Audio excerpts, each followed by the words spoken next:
Poslední přihrávka, kterou málem mladoboleslavští přetavili v zajímavou šanci. Teď se ale hra obrací Rohlík má příležitost, ale Dominik Kurk vyrážečkou vyrazil kotouč do ochranné sítě. I na druhé straně se brankář vyznamenal.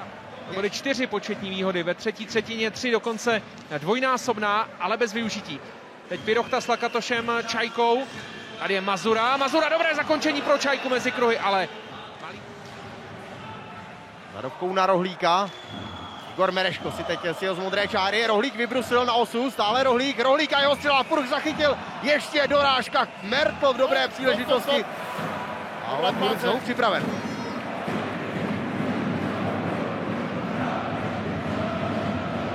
Dominik Purch za Plzeň odchytal v úvodu sezóny 21-22 6 utkání, následně zamířil do Švédska, do tamní nejvyšší soutěže. Ale Lakatoš, Mousis a Čajka už jsou hodně dlouho na ledě a potřebují prostřídat. Čajka ještě zůstane na ledě, nahodí a tady už je čerstvá síla v podání Mazury. Čajka, jeho zakončení, zablokoval jej Malák. Na levém kruhu Klepiš, který si teď klepl o kotouč a nakonec ho i dostal. Klepišova, rána tyč a nakonec i dorážka, která neskončila v brance Dominika Purcha, obrovský zmatek. Ale Boleslav vyhazuje. A teď je tu možnost na přečíslení ve vlastním oslabení. Je tam nachystaný Suchý, který ještě dostává přihrávku a Malíkův důležitý zákrok. Závora se Suchým teď málem zaskočili. Ještě jedna předávka na Lalanceta, ten to měl ale hodně složité. Na ránu z první Měchura.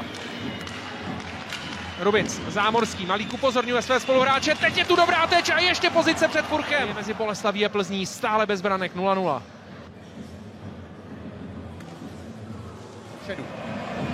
Je tady možnost pro Juntilu a Skalického, společně s nimi Forst, Skalický. Hlídá jej Zámorský, Skalický a jeho nahození, ještě pokus o vyrážku a je to gól! Forst posílá Mladou Boleslav do čtvrtfinále!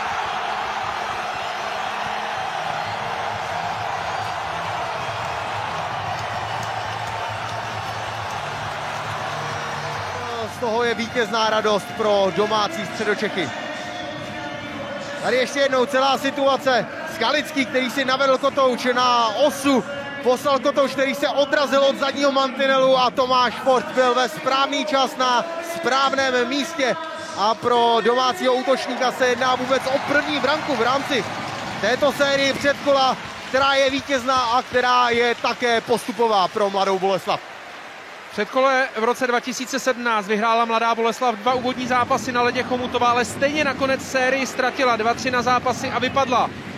Totéž se stalo i před rokem Olomouci v předkole proti Liberci, ale svěřenci Richarda Krále